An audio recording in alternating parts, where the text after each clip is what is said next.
Welcome to the Supercharged Sleep Training. Going to start this on my own and message the ones that said they were going. If it seems like you're running late, sort of 5-10 past now. So just thought I'd get on with it. Send that through for you. And then when you're watching this later, you can kind of pause it and all that kind of stuff and watch it back. I think this is really, really important. And I believe and know that sleep is the foundation of all things health and fitness. It's the reason why I'm doing this training today. It's the reason why, since you've been working with me, and if you're new to it or whatever, that it is almost a non-negotiable. Your sleep time routines and how much sleep you're getting will really dramatically impact on your goals, how quickly you get there, how you feel during, and all that kind of stuff. So what I'm going to do is I'm just going to share my screen now and hopefully share the right thing. Here we are, Supercharged Sleep. Go into there and we'll click play. I'm probably just going to mute myself over here as well, but I don't know how to do that. Let me just...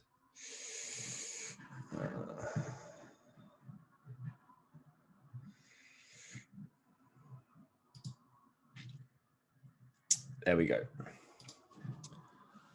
Okay. So the reason for this training is, like I say, it's an underused tool in the whole game that we're playing in health and fitness. I think a lot of the times it's seen as, yeah, well, I am getting enough, or you can sleep when you're dead type of mentality, but we'll get into that in a moment and why that might be actually the wrong approach to take. So 1 in 3 people don't get enough sleep. You may or may not be one of them. Hopefully, if you've been working with me for a while, we've pulled your sleep from not a lot to the fine window between 7 and 8 hours. Some people may need to sleep for longer. Some people can sleep less, but 7 to 8 hours, as we will explain and we'll get into, is it will improve your life. It will improve everything that's you're working towards, right? I don't want to get into doom and gloom and too much into that, but honestly, it's the benefits are no end, down to Alzheimer's, down to cardiovascular disease, down to weight loss, which is kind of the aim of where this is going, energy levels, concentration levels. And like I say, we will depict and go through all of these throughout this training. So just to reiterate, hopefully now, depending on how long you're working with me, you won't be one of these people. You will be the 2 out of the 1. So the reason why I want to delve into this is to give you more knowledge, more energy, less hunger, better focus, and ultimately potentially weight loss and body composition. Weight loss can be extended into avoiding weight gain or sort of mindless eating and all that kind of stuff, and just to get you a better understanding, I guess. And leading on from that is, it really is a lack of knowledge and understanding. And I think a lot of the times when something's not understood, we naively avoid the topic and carry on as normal, right? I think when you are approaching this, if you do it head on, if you get an understanding, and it might be difficult to start with, but most of you who are watching this will have had some reservations with even coaching before, or investing in yourself before, or really sort of peeling back the layers of the onion to understand something, because you have a preconceived idea of what it is. Does that make sense? Let's try to pick an example for myself. I can't quite think of what. Maybe with everything that's going on and when this is being filmed, we are sort of, I would say, tail end of coronavirus pandemic. We are nearly there for a year.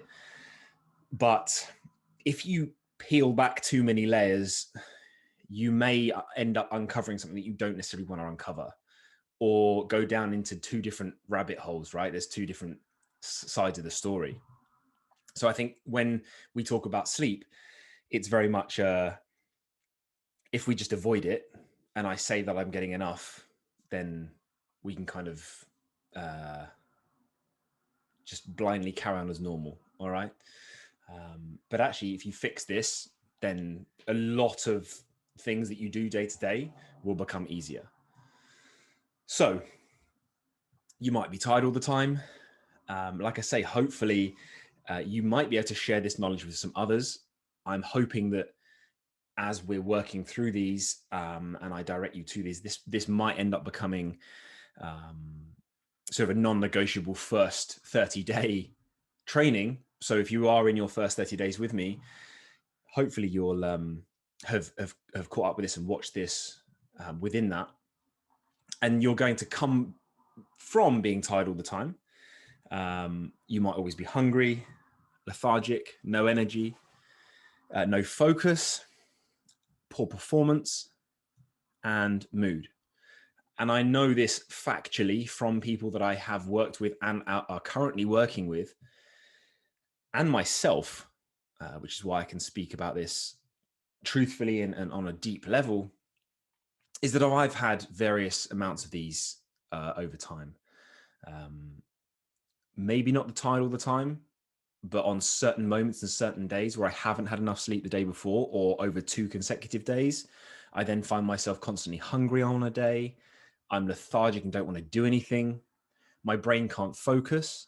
I know there's times where I've done a few lengthy shifts, or when I had my meal prep business, where on the Sunday after doing 3 days of work, which basically was 5 days worth of work in 2 or 3 days, I'd literally have no focus. And all I could do is just watch television. I didn't have any brain capacity for anything else. And then when you start mixing a few of these things, it's not a good recipe, basically. They will all affect one another. So if you look at the bottom one, mood, and the no energy, and then the hungry, it's not going to accumulate well with our compound investments the right way. So quick fixes. There's many things that people may, or you may have tried to fix sleep.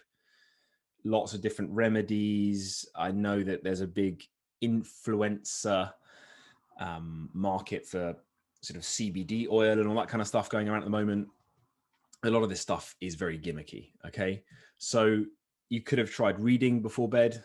Must say, a very useful tool, but as long as you're doing the other things in and around it, and it's not generally we say in this moment, and I hope I get the right way,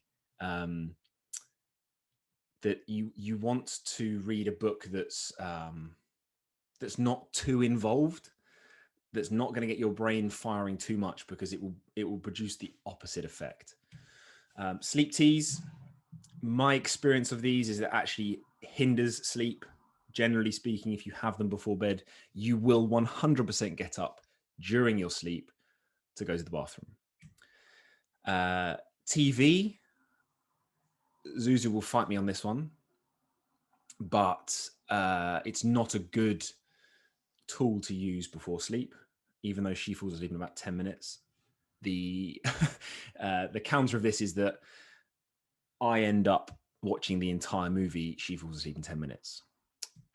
Meditation, again, if we actually do it for a long period of time, you can then really start to wind down and unlock it. It may not help you fall asleep, but it's a nice little switch down, just like the journaling that is a non-negotiable for you guys. Maybe I've put that one in there twice. Sorry about that. Sleeping pills, and I mean this in respect to GP'd ones or prescription ones, or tablets that you might have got over the counter that say that they're going to aid your sleep. Again, they may help, but half the time, as I think I've put in here at some point, most of the time it's a placebo. So if I tell you to take this pill before going to bed, and it's actually an empty, you can empty the paracetamol or the ibuprofen tablets in those little, it almost is like plastic, right?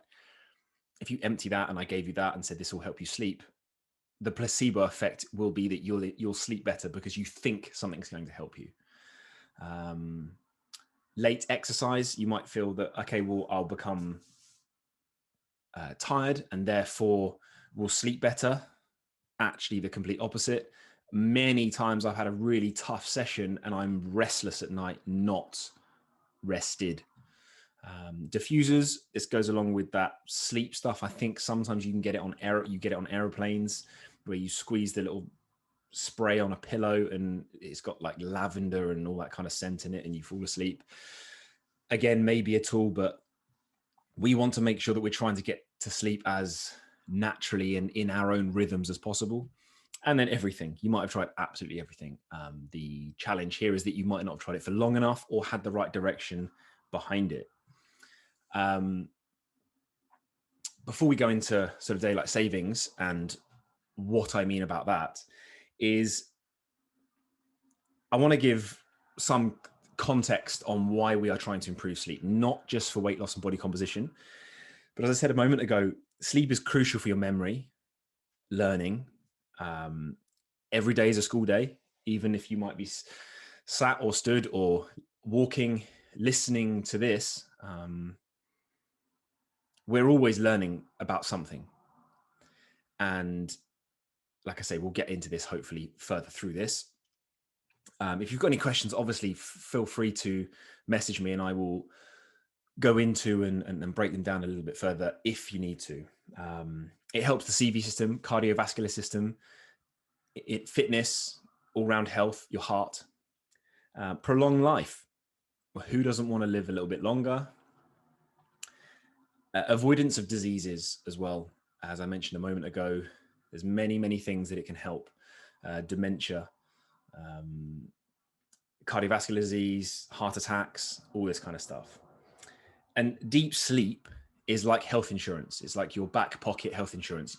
You need to be sleeping well, and then hopefully you won't become ill and you won't feel these other things that I mentioned a moment ago. If we just go back one to here,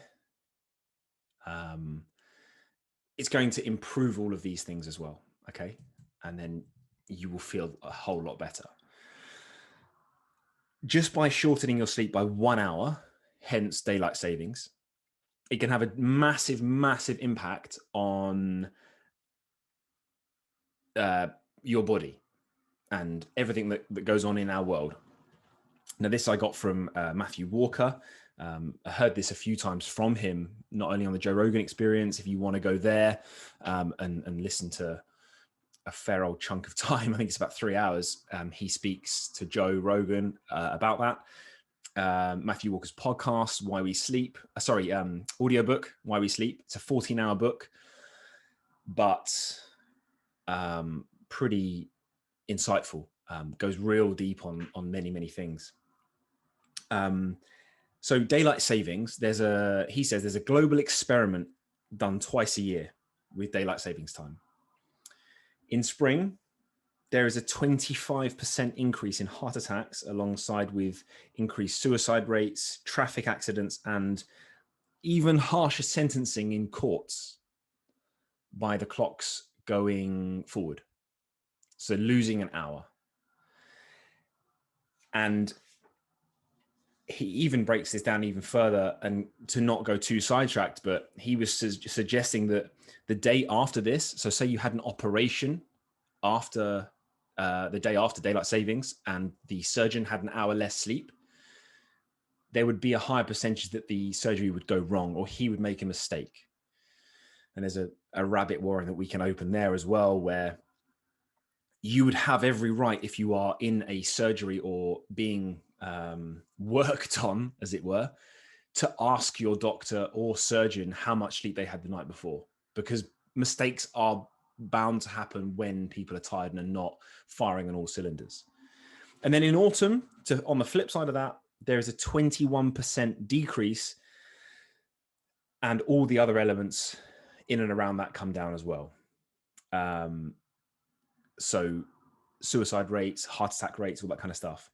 And if you're going to do something illegal, my suggestion is to do it in autumn and make sure that you're going to be sentenced the day after when the clocks go back and we gain an hour, right? So sleeping like a baby. Now,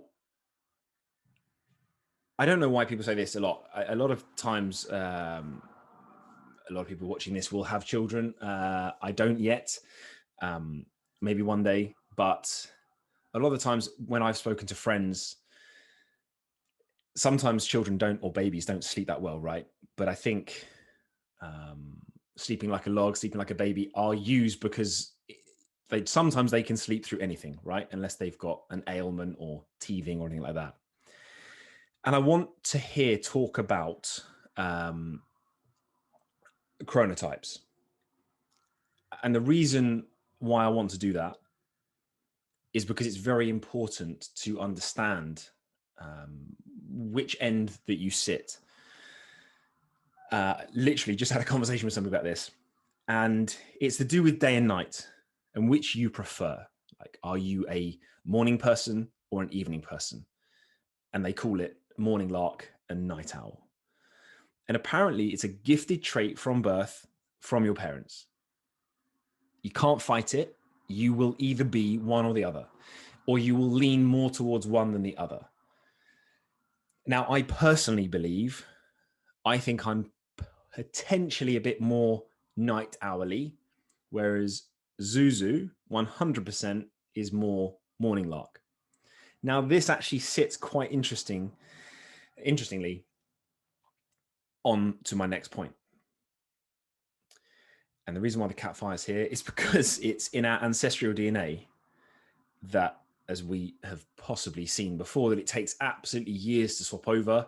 I know in another training that I did with Rob on mindset mastery, that it takes many, many years for our brains to swap over from the ancestral past of sort of cave person times and hunters and gatherers. We are still in that loop, and it will take many years to break that anyway. But in that time, when we were around campfires, we needed more protection.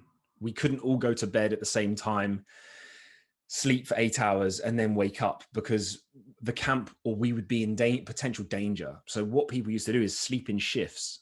So it's inherently gifted to you that within a tribe, some will be morning larks and some will be night owls. And with this, you have sort of sleep crossover, and therefore you're in danger less, if that makes sense. There's less time under threat. Now, we don't have as many threats at the moment. However, we still have these traits. So it's important to understand which one you are. And in actual fact, you will have an understanding of which one you prefer.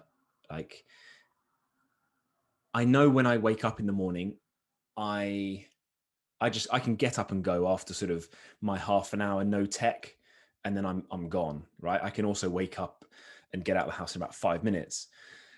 But I know for sure that I'm probably more of a night owl because I don't mind staying up later, or I get more creative at night, and then I'm in a flow and I don't want to stop it. I don't want to skip too far over here and go too far through. Sorry about that. But yeah, it's an important thing to try and understand.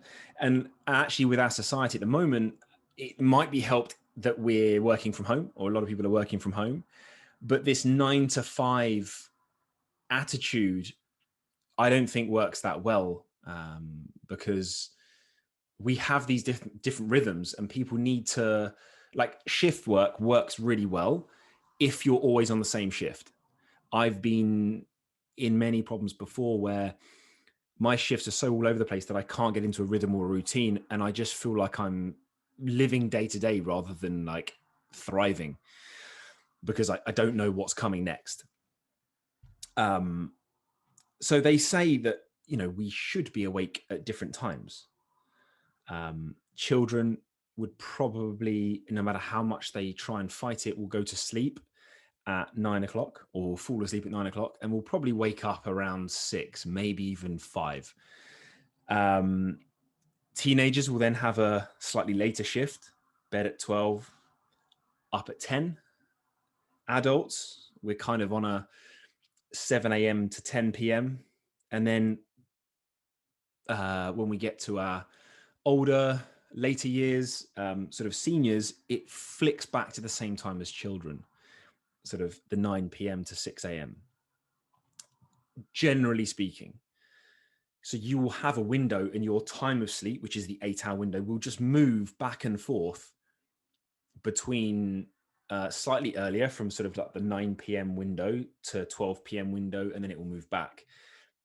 You may even find that if you're a night owl, it will actually be 1 a.m. or 2 a.m. that you go to sleep, and then you wake up at 10, 11, or even 12 midday. And I think if we can get this understanding into potential bosses, or that's how we work, we can be way, way more creative. And I've even said it to a few of my sort of accountability buddies in our business mentorship group. One of the lads, Jason, was talking about, he wanted to wake up early. And I've made this mistake myself before. I want to wake up at 6 a.m. Okay, why do you want to wake up at 6 a.m.? Okay, well, I want to get more stuff done. Fine. What used to happen to me was that I'd wake up at 6 a.m. I'd turn the alarm off straight away. And then I'd feel like shit, pardon my French. Actually, I don't need to pardon my French, because if you know me and you're working with me, you know that that I swear a bit. I'd turn the alarm off and I'd feel like shit about sleeping in until 7:38. So it's kind of like fighting the reality of the situation. Are you fighting what is actually what you want to do? And if your window is the night owl and you want to push it back, then waking up at 6 isn't going to help anybody. Certainly not going to help you. And you're just going to feel frustrated about that fighting of reality. So yeah, you might need to shift your routines, your days, to find work and gym and activities where you become more productive. For example, myself, I probably couldn't do a 6 a.m. workout. I kind of need to get going a bit. I need to eat some food, potentially late morning, early afternoon is the soonest that I would train. I quite like training in the evening, but that's, again, I'm not going to train until 7 p.m. at night and then go to bed at 10, or go to bed at 9, should I say, because it's not enough time for me to get home, eat, relax, switch off, unwind, and, like I said before, not become then restless and lying in bed, tossing and turning at night. Recently, actually, considering my training's ramped up a bit from my coach, my hip flexors just feel like they're on fire the entire night. So yeah, you could actually include a mobility wind down yoga type session, like a nice relaxing yoga, maybe mixed with that meditation style thing into your evening routine if you prefer. I quite like a mobility in the morning. Helps to sort of get my body moving and wake me up naturally. So the reason why I'm mentioning the things before it, chronotypes, morning larks, night owls, is to do with the circadian rhythm. And this is like your internal clock, where you kind of wake up and get sleepy at certain times in the day based on sunlight. Now, generally speaking, if we're in the UK, we should be asleep all the time because there is no sunlight. No. But daylight helps helps sleep. And this is why bright office lights are not that ideal. later on in the day, or tech, which is why we have the tech rule between bed, right? So if you have a look at this clock and we start at 3 o'clock on the clock over at 6 a.m. on the right-hand side, if we go east, you have sort of a sharp rise in pressure, sleep pressure, this is, and your melatonin, which is kind of like your sleep aid, stops. Therefore, you're going to start waking up. And you might even find that you, without an alarm, you wake up at this kind of time anyway. I know I do. Again, depending on your chronotype. So this clock could actually be rotated around depending on where you are on that rhythm, if that makes sense. And when I say rotated around, I mean the text. So where it says highest alertness at 10 a.m., your highest alertness, if you are a night owl, might actually be 12 p.m. or 1 p.m. So I'm just going to do it based on sort of like an average adult. So your highest alertness will be at 10 a.m. Again, best coordination, 2:30, fastest reaction times, it's 3:30. So that might actually be why I prefer training at that kind of time. Again, 5 p.m., which is why a lot of people train at that kind of time. It is actually pretty good for you with your cardiovascular efficiency. And then it moves through highest body temperatures, which is why you then need to cool your body down before bed. Hot baths, hot showers, the condition of your room and the temperature of your room is a very important part of sleep. Then melatonin secretion starts, therefore you start to become sleepy, and then off you go. The melatonin will stop when daylight is present. So yeah, your brain will actually stop the natural production of melatonin through lights at night. So the stimulus that your eyes see and your brain recognizes actually hinders your sleep. And melatonin is sort of released more when it gets dark and peaks in the earliest hours of the morning, hence the graph. And that's where you should have your deepest sleep. And like I say, this is sort of a moving scale depending on where you're at. Bright lights in the morning help.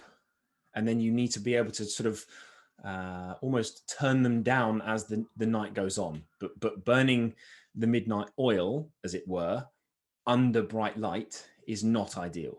And a lot of lights, even in sort of my home, the lights at night are so bright, it would almost be better to just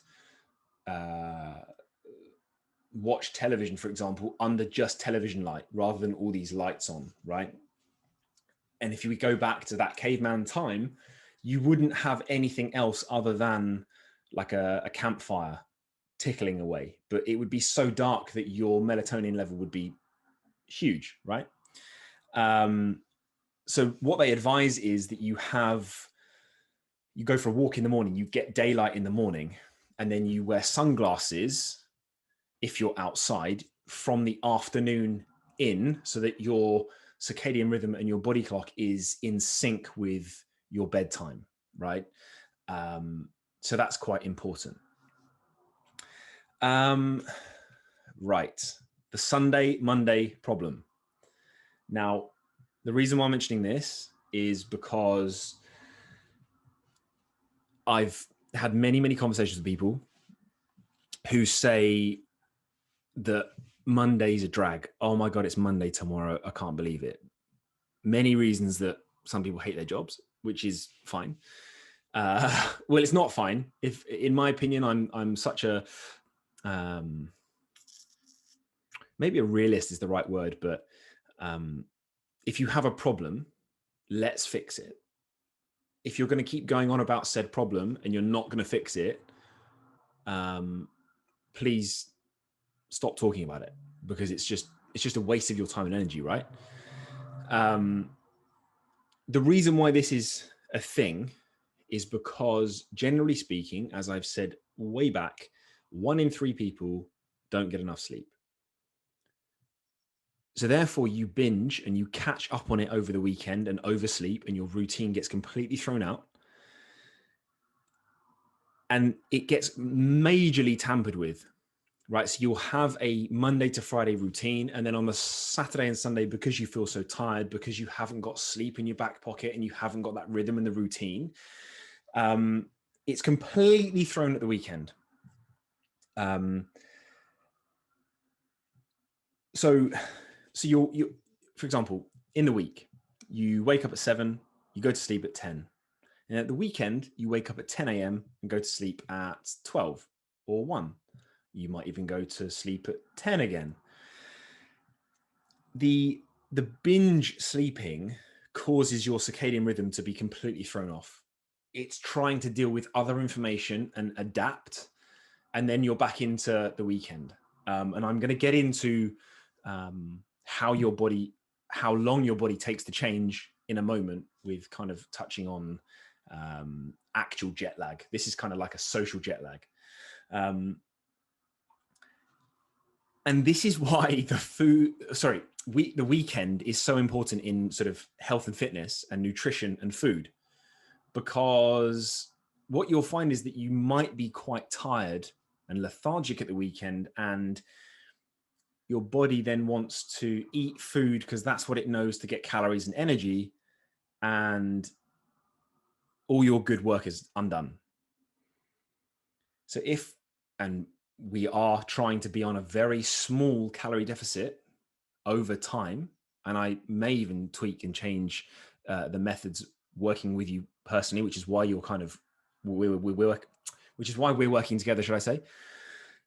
We want to tweak and change it. We want somewhere to go with calorie deficits and with energy levels and with exercise.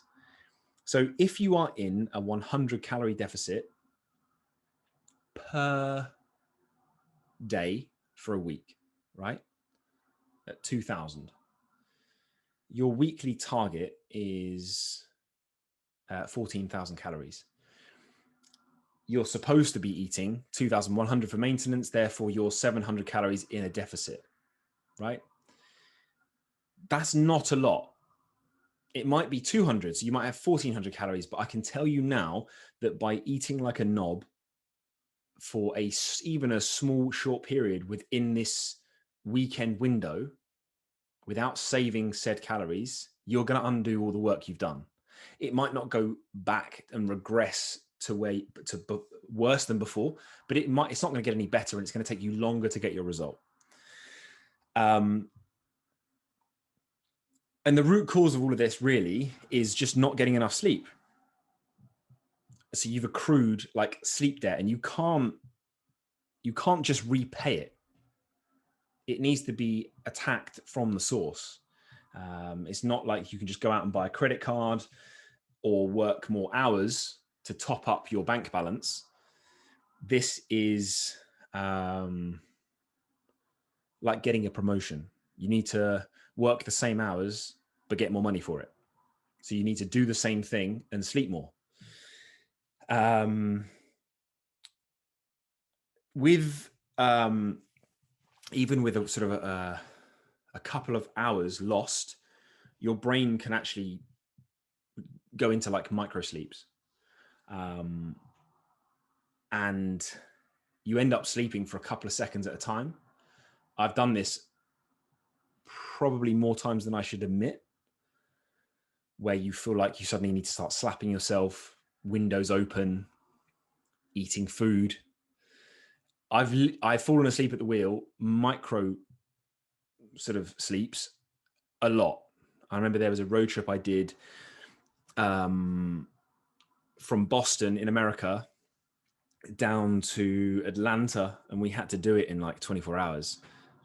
And we also then did another one from Boston to Miami, like 1,500 miles.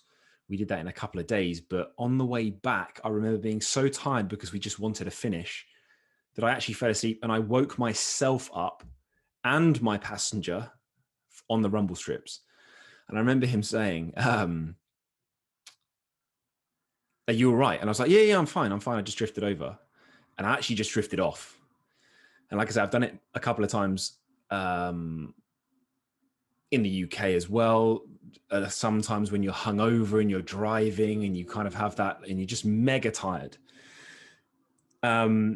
Especially when I was doing my meal prep stuff and I would work Friday, work all day late, Friday, Saturday, Sunday, I'd be up at sort of 5 or 6 a.m. I'd go driving to deliver all the meals and I'd be driving home at like 1 or 2 in the morning. Not ideal. And they say apparently that after 22 hours with no sleep in a consecutive period, so staying up, so say you were up from like 2 a.m. through to midnight, 22 hours no sleep, you are as cognitively impaired as someone who's legally drunk, which is awful, right? It's an incredible amount of danger that you put yourself in just by not sleeping. So that being said, alcohol and caffeine on sleep. And I believe this is an old fashioned, which is an amazing drink. Quite strong, quite lethal because it goes down so well. But this has a massive impact on your sleep because it's not really true sleep. It's like sleep sedation, right? And the timings of all of this are also very, very important. So 100 milligrams of caffeine can be in your system for, I think they say it's like 5 to 6 hours later. 15% of it is still in your system. So if we backtrack from you sleeping at 10, if you had one at 5 o'clock or 4 o'clock, you'd have 15% still in your system. Therefore, you're still going to have levels of caffeine in you. And then if your evening meals include things that have hidden caffeine in them, what you'll find is that you're topping up that 15% and actually producing and getting your body to have more caffeine in it. Things like dark chocolate, ice cream, decaf drinks, energy drinks, even I think Diet Coke has levels of caffeine in it. You're just going to top up that level. And imagine you had a few of those things, maybe a bit of slice of dark chocolate, maybe a bit of ice cream, and then a decaf coffee. You could end up topping your percentage up to like 100%.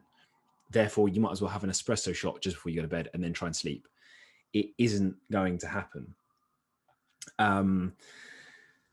So, and there's like a caffeine drop off. So that being said, if you have a coffee at 2 p.m., at 8 p.m., there's half of it still in your system, and then a quarter of it remaining between 12 and 2 a.m. Depending on how much you have, obviously. If you have like a triple shot, then it may be skewed. And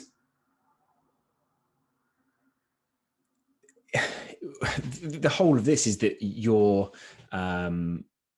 essentially, somebody explained to me when I was studying PE at school way back, and having a coffee is like, when you're tired, is like smoke coming out the back of your car and you just basically knocking off all your wing mirrors and rearview mirror, or flicking it up so you can't see it.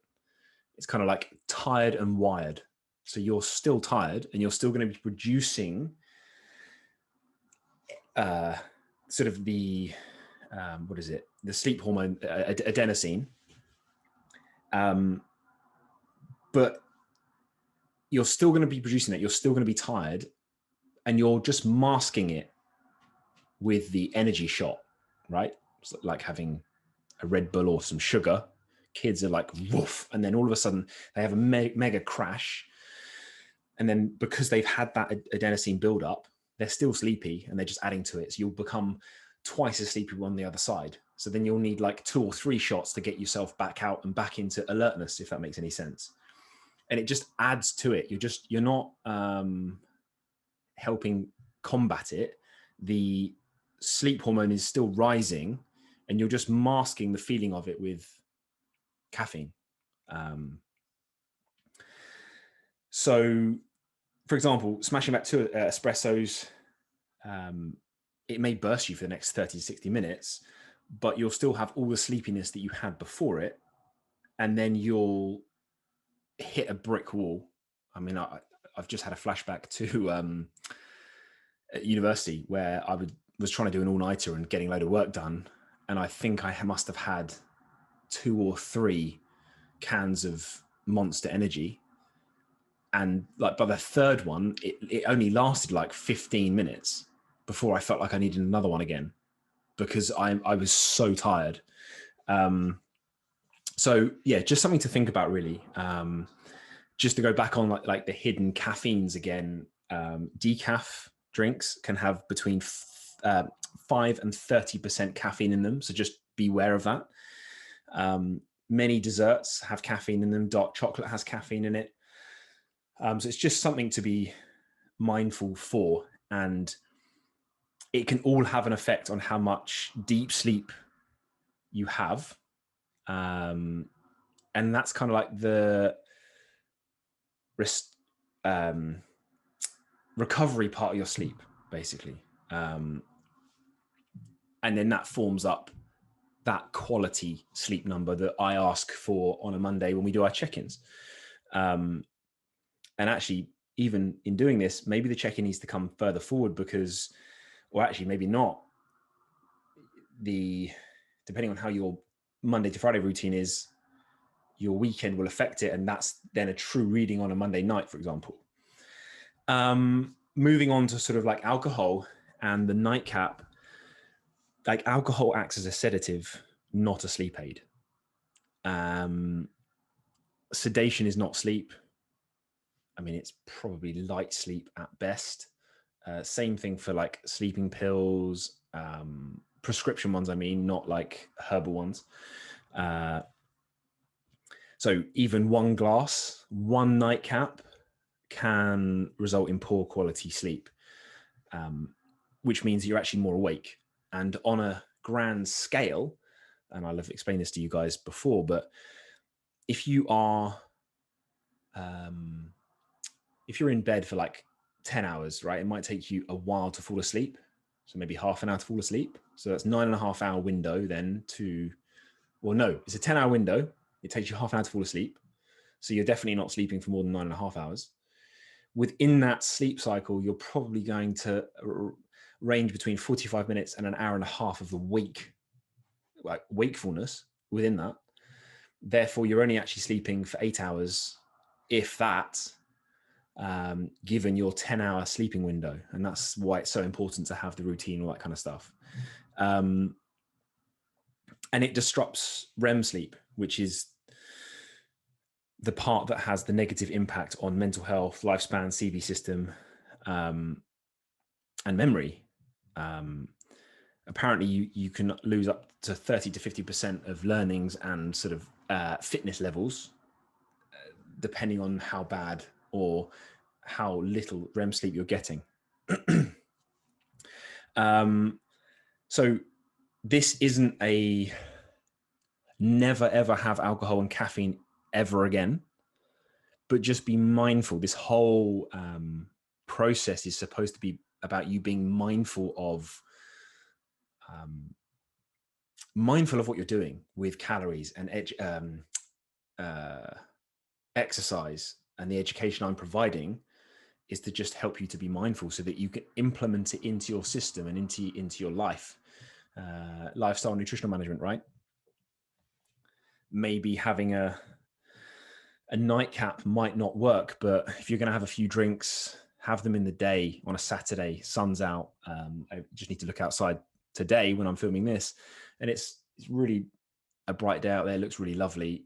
Perfect day for, say, a barbecue and a couple of Coronas and lime. But I know that you don't really want to go to sleep like drunk or tipsy or anything like that. You want it to sort of come out of your system. And they say a lot of the times depending on how good your systems are and how functioning livers and kidneys and all that kind of stuff are. Like on the flip side, for example, if you were eating something bad, it would take probably 4 hours for it to really affect you. If it was, say, food poisoning level, or it was not the best food, or it had some dirt or bug on it. Same thing for alcohol. It's going to take at least 4 hours to come out of your system.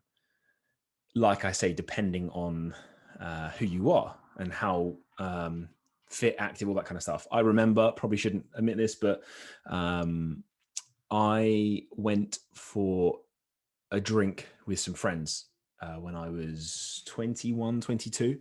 So a fair few years ago. Had a beer.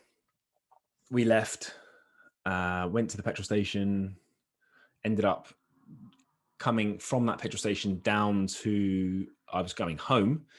And as boys do, we try and get there as quickly as possible when we're that young. And I actually crashed my car into a central reservation. Must have been within an hour of having the beer.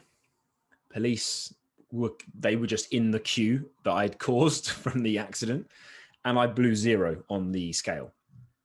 So that just gives you an idea of, like, sometimes because I was so young and quite fit and active at that point, fresh liver and insides, that it must have come out of my system quite quickly, and I had it with food as well. So I'm not condoning drink driving at all, but it's, again, just to be mindful of how much it stays in your system and linking it back to sleep, like having a drink at, say, 10 o'clock and going to bed immediately after is not going to be that helpful. So napping, siestas, I really love the idea of them. Whether I ever get round to them or not is another matter. And going back to, like, the circadian rhythm and the sleep cycle, is that sometimes you have peaks and troughs of, like, of sleepiness, and you have sort of like a bit of a crash around 3 o'clock potentially, and all that kind of stuff. And that's then when you go, oh, I fancy a nap at that point, or you wake up tired and you fancy a nap. The trick, and this is partly through something I saw from the SAS, like 15 to 20 minutes is an ideal time. You want to earbud up, so put earplugs in, make everything as dark as possible, and literally set a timer for 20 minutes, shut your eyes, off you go, no other distractions. Grab 20 minutes and don't go any longer than 90 minutes. And then also, as a little rule, try not to sleep past or nap past 3 o'clock or 4 o'clock, because it will actually affect your nighttime sleep, and then it's completely pointless, if that makes any sense. And I'm going to get into something in a minute, which is quite cool. Naps can also lower your blood pressure, increase learning, as I mentioned before. Again, CV system, alertness, all that kind of stuff. If you are sleeping poorly and badly, I would not advise naps. You want to resist it. Don't lie in, get up, get on with it, but have a chilled day. Just be aware that you're tired, you're knackered, you might not feel up to it, and potentially just ease off training, ease off going crazy, but then be mindful that when you're not doing that other stuff, you have to offset it with calories, for example. This isn't an excuse to be kind to yourself and eat a load of shit, right? Let me just click on there. Just want to make sure that I'm in the right zone. Oh, that's it. Yeah. So Nap City. So I mentioned before about social jet lag, right? And jet lag is it's kind of like the play on words on that. We've all heard of it. I've at one point in time said it's all in your mind. And I kind of still believe that a little bit. However, the point about being kind to yourself and making adjustments within your day if you're tired goes into like when you go on holiday, especially for time that is like a lot different from ours. And when I say a lot different, I mean probably anywhere over 4-hour time zone difference. I mean, if you're talking an 8-hour time zone difference, and hopefully it'll be our problem soon when coronavirus disappears and we're allowed to travel again. I know when Zuzu and I went to Bali, that's 8 hours. If you go to America, it's between 5 and 8 hours the other way. I know I've heard things that it's easier to go further one way than the other. But apparently your body can only turn around 1 hour a day. So if you fly into a time zone with a more advanced clock, like west to east, say with an 8-hour difference ahead, you would need 8 days to match that time zone circadian rhythm and feel fresh and feel like you've got enough sleep. And that's effectively what's happening with like the social jet lag. You're not getting enough sleep, and therefore you're going into the weekend and you're trying to catch up on it all, and you can't just like sleep longer to catch up. You need to slowly but surely change as you stay there longer. So for example, Zuzu and I, when we went to Bali, it would take you 8 days to recover that time. Therefore, spending only 2 weeks there, you've only spent 6 days in the new time zone, and then you're flying home again, which is why people feel completely ruined between holidays. And when you come home, you could feel even worse because you've caught up to the new time zone. You've only spent 6 days there, not enough time, and then you've flown back again. So there are some little rules that you could, and I might even chop this out and put it into a different training as and when we're flying around. They say that on the plane, change your clocks, change all your devices to the new time zone. Don't have any caffeine or alcohol. Don't get your money's worth on the planes. I know I've been tempted before. Again, with that nightcap thing, right? You go, oh, well, this will help me sleep, but it's a sedative. It's not going to help. Sleep for the first half of the flight, even though that's kind of counterintuitive because generally we all watch a couple of movies first and have dinner and all that kind of stuff. And then you want to try and stay up 12 hours at least before bed. So you don't want to sleep the entire flight, land late, and then wake up, right? So if your flight time was, I don't know, let's think about going to Bali. What flight time was that? That was, I think, two 10-hour flights. So the second flight, I shouldn't sleep at all, at least because I'm probably not going to go to sleep as soon as I get home. Sorry, as soon as I get to the location. And it's just all about building up that sleep pressure. The reason why I've crossed this over into the napping is that if you need to nap when you're away or when sort of time zones have changed or anything like that, and you could even argue that when the clocks go forward and back, you could use this tool. If you're going to nap in the day, nap late morning. So if you're up at 6 or 7, 20 to 30 minute nap, late morning, possibly in the sun, sounds pretty dreamy, might get too excited. That would help you. Use exercise as always to build up sort of sleep pressure and sleepiness to make you feel more tired.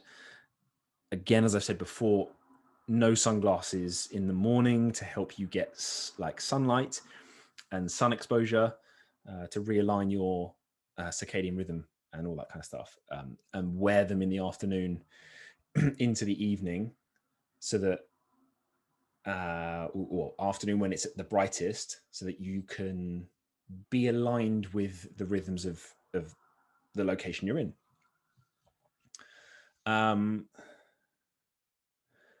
So where are we at here? You may have already actually yawned already looking at this picture.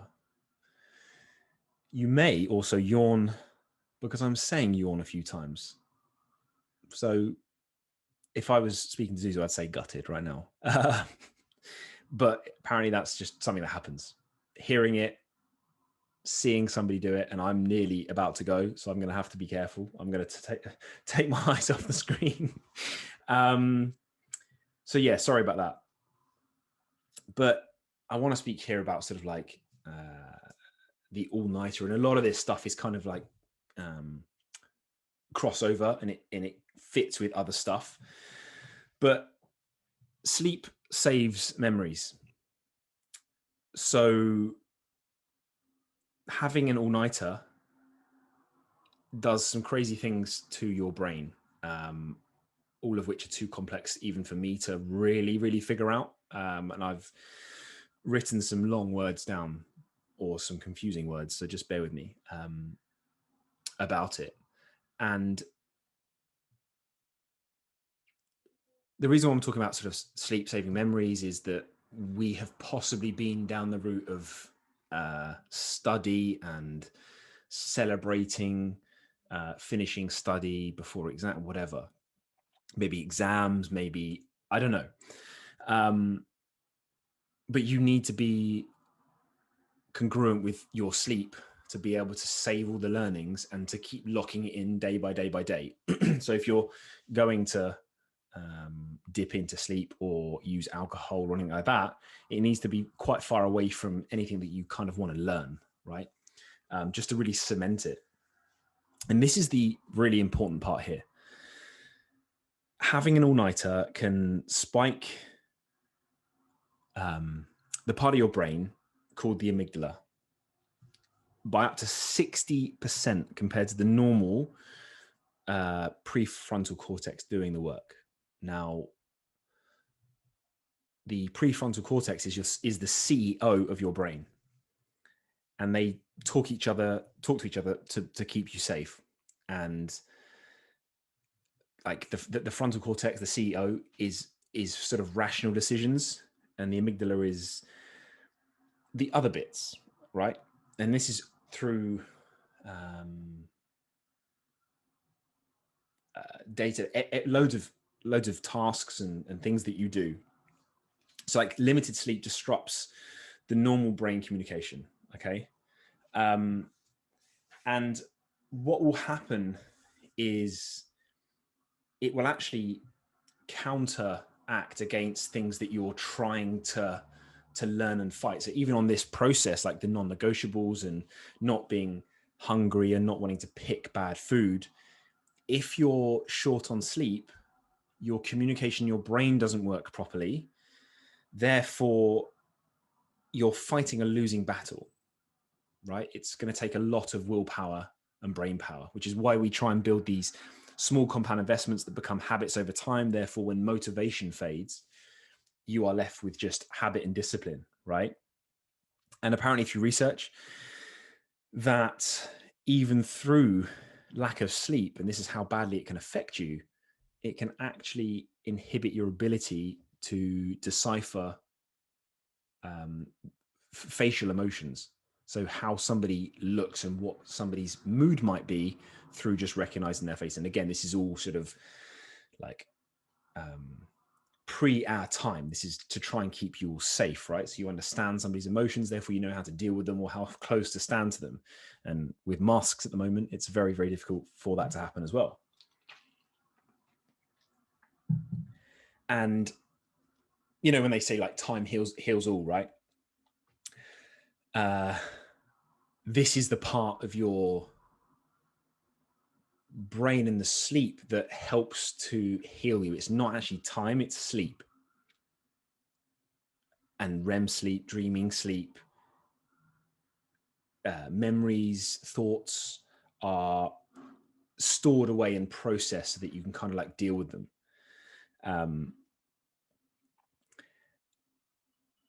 What they found that when you do, when you really heavily reduce sleep, and I'm talking potentially between 4 and 6 hours of sleep, there was a study that found that weight loss actually occurs from muscle instead of fat in 70% of cases. Now, this is something that we would not want to condone, because you want to be building muscle. Contrary to popular belief, muscle does not weigh, or fat does not weigh more than muscle, whatever the thing was. They both weigh the same. What weighs more, a ton of bricks, or a ton of fat, or a ton of muscle? They're the same, right? One just takes up way more area than the other. So with the sort of weight loss and body composition, we want to make sure that we are as inverted commas solid as possible, as when I say muscular as possible, I don't mean everybody needs to be shredded and completely built like the Hulk, but we need to have like muscle density, so that, one, we can be strong and move efficiently and all that kind of stuff, but also so that metabolism can grow, and we can keep off body fat. Therefore, body shape changes. So at some point, when your weight comes down, it will actually plateau, but your body shape will keep changing. And it might have happened already. It might be there ready to come. So just food for thought. And like I say, like sleep deprivation, as we've already discussed, lights up that amygdala and causes you to basically seek energy-rich, unhealthy, calorific foods. The prefrontal cortex, the CEO, the bit that's like logical and rational thought, it literally doesn't stand a chance, because it's just not communicating correctly. It's like a boss telling a load of employees, or a teacher telling a load of kids to be quiet, and when someone's, I don't know, just farted in school or something, it's just not going to happen. Or, I don't know, someone's disrupting the class, you're just not going to stand a chance with it. And also, and I've mentioned this before on a few lives, that less sleep will also mean that your body does three crazy things with some hormones. The first being leptin. Like, that is the hormone responsible for you being satisfied and full.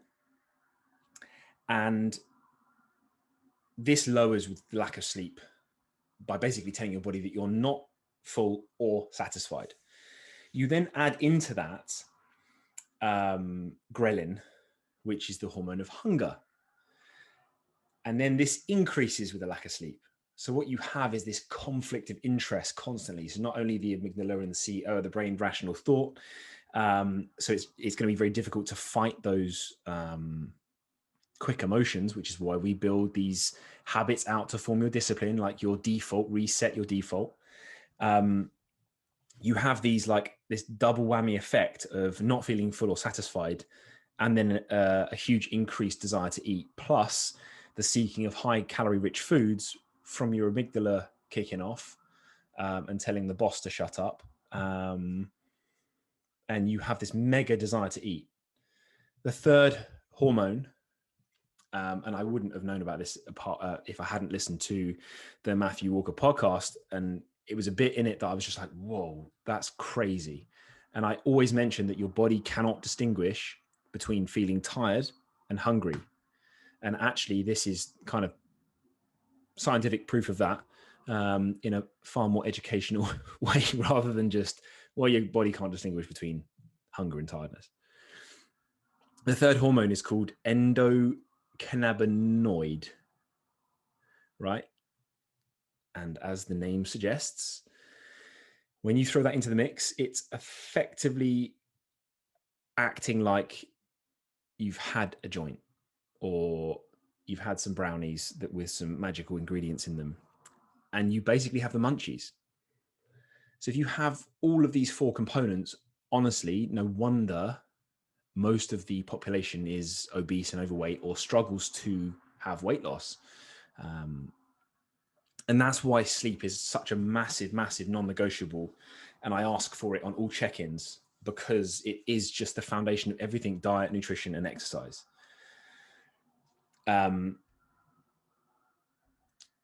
As I've put here. And this is not Zuzu and I, although it would be quite a good depiction of us. I'm always upside down and she's doing yoga. So pretty cool picture. But 7 hours or less sleep and you're 3 times more likely to catch a cold as well. 5 hours or less and you're, I think 70% more likely to become infected with a virus or disease like pneumonia. And we could, if we're going on respiratory diseases, COVID, right? So that's based on a lack of sleep, not even being overweight. So if you're overweight and not sleeping as much, then you have a dangerous chance of catching these things. And I can only applaud you and congratulate you for sort of acting on that and and going after it and wanting to work with me and wanting to change. Yeah, so awesome job on that.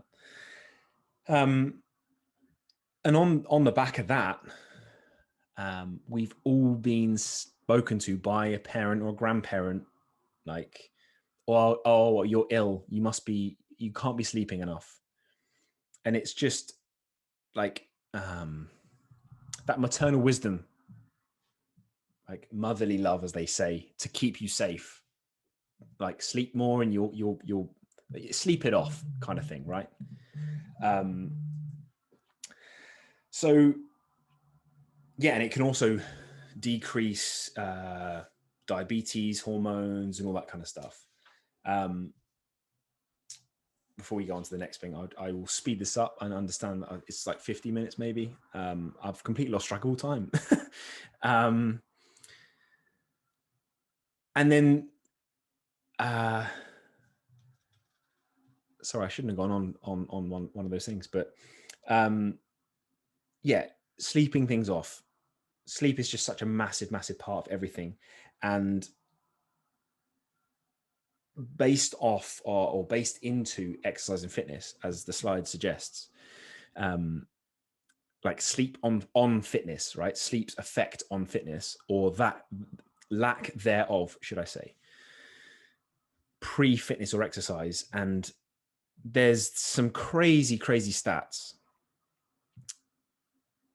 30% more exhaustion. So you'll feel like you want to give up more. Lactic acid builds up faster, therefore you're going to effectively be less efficient and slower.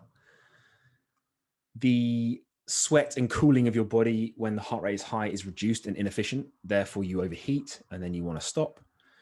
There's increased chance of injury, possibly again due to concentration levels and the fact that your body's not firing on all cylinders. And then that goes into the flip side as well, like the recovery. You need to sleep. Just like it helps to produce memories, it helps to recover you. Like deep and REM sleep will help to recover your body. I mean, I have one of these Whoop bands for data, and it's all well and good for a purpose. They are quite annoying data, like analysis by paralysis or paralysis by analysis. It's good to sort of like get into rhythms and focus.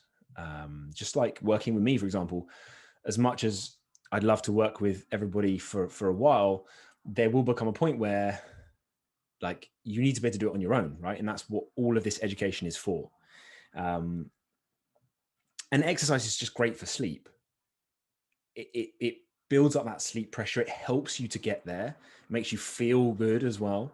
And it will improve your quality of sleep, the time spent in there, and then the depth of that sleep, right? So to finish, and I really appreciate you sticking around and working through this with me. It'd be really great that when I post this up in the group, that you pop down some key comments and takeaways from this. It'd be really helpful. And feel free to message me personally as well on how you felt it went. I'm going to probably put it up completely unedited apart from the very beginning, as I just want to make sure that it's as fluid and like human as possible, rather than just being this sort of robotic talking to. So 1, routine, regularity. Even at the weekend, your inner clock is still going. Make sure you're waking up and going to sleep at the same time. I've spoken to many people who skew this completely, and then that Sunday, Monday problem comes up again, right? The circadian rhythm needs to just be congruent. It needs to be the same. So please, if you're waking up at 7 a.m. in the week, wake up at 7 a.m. at the weekends. If you need a nap in the afternoon because you're not doing anything, have a 20 to 90-minute nap. With your routine, your non-negotiables come into play here, right? And all those things that I've spoken about, like no tech and all that kind of stuff. Just making sure that you're like, once the motivation goes, the routine stays through your discipline once it's become a habit. So limit caffeine after 2 p.m. Don't go to bed tipsy. No nicotine if you're a smoker. Pre-bed or sleeping pills or anything like that, because it just shuts your brain off. It sedates you. It doesn't put you into that sleepiness. It doesn't like build that sleep pressure. Like if you think about it, say you were trying to stay up for something, the sleep pressure almost gets absolutely unbearable because you're forcing yourself to stay up for something, right? And eventually you'll just crash and fall asleep and not realize. Environment. You need to keep it cool. 18 degrees is apparently the magic window. Some like it a little bit cooler. If it's too hot, you will struggle to sleep. Something that I've kind of worked into Zuzu. She used to sleep with socks on, trousers on, all that kind of stuff, window closed, heating on. And I used to wake up with headaches, like it's that bad. Like your mouth's like Gandhi's flip-flop, as the expression is. But a warm bath or a shower before bed helps the blood come to the surface, which is why you kind of look all red after a hot bath or a shower, and it helps to cool you down. And then darkness as well. It needs to be completely dark. No television. Do not do anything else in bed, which I'll get onto in a moment. I've skipped a step. So dim lights, blue light blockers potentially.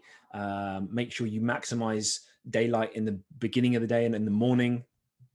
That will help everything as well. And again, this is all just stuff that I've set out for you guys anyway, and hopefully you should be acting on. If not, this is cementing said points. Don't do what I'm doing here. This is actually in Bali, and doing work in bed, like tech in bed, is not good. Like your alarm should be an alarm clock. We have a Lumi light, which is really, really decent. Kind of wakes you up with bird noise, although our birds outside our window are mega loud anyway, and with bright light. Therefore, we don't need anything else. You don't want to be violently woken up. So the phone should be downstairs, so there's no distraction in the morning and the evening. You certainly shouldn't be watching TV in bed. You shouldn't be doing work in bed. It should be for 2 things only, and that is sleep and sex. The 2 S's. Don't do anything else in that room. So remove every other distraction. I know when I was living at home with mum and dad, with Zuzu, before we bought the house, my TV was in my room. So we switched off in bed. Obviously, we did romantic things in bed. We slept in bed. We did work in my bedroom. We worked out at home in my room. And all of a sudden you have this like prison cabin fever where there is no break. And even if you're on your own, I used to do this before I met Zuzu. I would be doing everything in my room and I just needed a break and a change of scene. And I suddenly became way more productive. Same thing what I'm doing now. Like I'm in my office, I'm doing this. If I was in a different part of the house, I'd be way too distracted. Like I've got the blinds closed. I am focusing on one task and one task only. And actually, I shouldn't even have my phone next to me because if it goes off, I'm going to be distracted. which, by the way, you may or may not have heard earlier when it started vibrating. So there's a lesson. We're not all perfect. And point 5, journaling. Actually, I've got a bonus one. Sorry. Yeah, journaling, brain dumps. Matthew McConaughey, if you haven't listened to it, the book, or read the book or listened to the book on Audible, it's called Green Lights. He talks about his life and what he's been up to and all that kind of stuff. And it's really, really cool. And he says in it that he writes thoughts down to forget, not to remember. Like, write a list to remember, but you know stuff, right? So that's why the journaling before bed is so important for clean and clear sleep, because you've just literally brain dumped everything that's on your mind from the day, any unwritten task, any undone task, anything that you need to do, write it down, and then it's gone. It's not going over in your head. Some of you might only get to half a page. Some of you might be at 4 or 5 pages. Just write, just keep writing everything that's on your mind and bothering you. If Zuzu and I have had sort of a moment in the day, I've written that down. Like, don't want to speak to her at the moment, or whatever it might be, or mega love her today, and blah, blah, blah.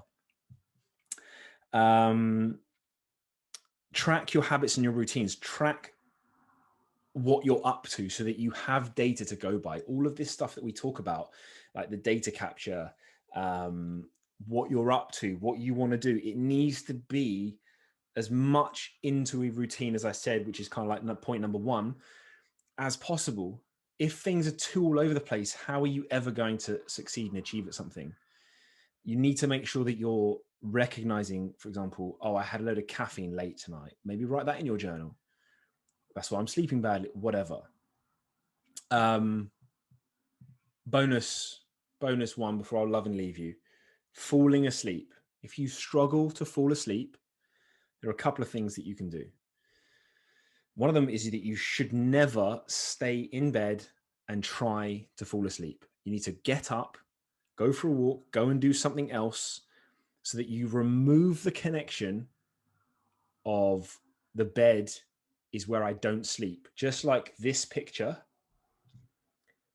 the bed is then a connection to doing work and all that kind of stuff. It's the same difference as going to sit up at the dinner table and waiting to get hungry. Like, as I always say, you can't try and do something. You either do it or you don't. That simple. So yeah, if you're struggling to sleep, get up, go and do something else, go into a different room of the house. Obviously, don't turn all the lights on and wake yourself up again too much, but go and do something else. And the other thing is, and you can even do this solo, but it is slightly more fun, unless you have Zuzu nudging you that it's your turn, but you can play, I love the alphabet game at night. If Zuzu and I are struggling to sleep, we play the alphabet game. We've all played it. Pick a category and you take turns to go through the alphabet, A, B, C, D, whatever. And generally you won't get that far without one person or both of you falling asleep, because you'll be thinking about one and then boom, off you go. To make the topic slightly difficult, we've even gone over the same topics before, and I know that we've been, like animals, for example. So you go anaconda, and you go bobcat, and then you go, the first thing that came to my head then was cavalo, which is horse in Portuguese, but you get my point. And you'll get to say F and you won't want to say frog, and you'll be thinking of one, like ferret. You don't want to say that either. And then you get to the others and you'll fall asleep. So they are just a few points. I really, really hope that helps. I hope you've enjoyed it. Please flip me some comments, flip me some feedback, flip me some bonus questions if you have any. And yeah, catch you on the next one. Thanks, guys.